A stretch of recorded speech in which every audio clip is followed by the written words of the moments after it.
తిరుపతిలోని శ్రీ వెంకటేశ్వర వైద్య విజ్ఞాన సంస్థ స్విమ్స్ జనరల్ సర్జరీ విభాగం associate professor doctor Venkata Kishore మృతి పట్ల SVIMS director doctor RV Kumar ప్రగాఢ సంతాపం వ్యక్తం చేసి ఘనంగా నివాళులు అర్పించారు.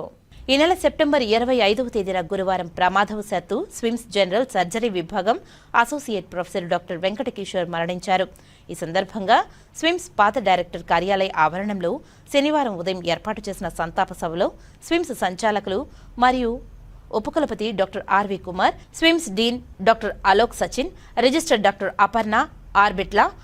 Medical superintendent doctor Ram, RMO doctor Kotireddy, SVIMS general surgery విభాగాధిపతి డాక్టర్ ముత్తీశ్వరయ్య, జనరల్ సర్జరీ విభాగం వైద్యులు, వివిధ విభాగాధిపతులు, స్విమ్స్ ఉద్యోగులు, సిబ్బంది, కీర్తిశేషులు డాక్టర్ వెంకట కిషోర్ చిత్రపటానికి పూలమాలలు సమర్పించి తన మృతికి 2 నిమిషాలు మౌనం పాటించి ఘనంగా నివాళి అర్పించి శ్రద్ధాంజలి ఘటించారు. సంచాలకులు మరియు ఉపకులపతి డాక్టర్ ఆర్వి కుమార్ మాట్లాడుతూ doctor Venkata Kishore SVIMS general surgery విభాగంలో చేసిన వైద్య సేవలు చిరస్మరణీయమని, ముక్కోటి ఏకాదశి తొక్కిసలాట సందర్భంగా భక్తులకు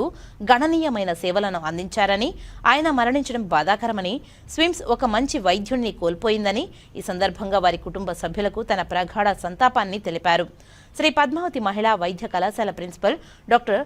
ఉషా కళావత్, ఫిజియోథెరపీ కళాశాల principal doctor Madhavi, community medicine విభాగాధిపతి డాక్టర్ నాగరాజు, స్విమ్స్ వివిధ కళాశాల అధ్యాపకులు, నర్సింగ్ సూపరింటెండెంట్ శ్రీమతి సునీత, నర్సులు, సిబ్బంది తదితరులు పాల్గొని ఘనంగా నివాళి అర్పించారు.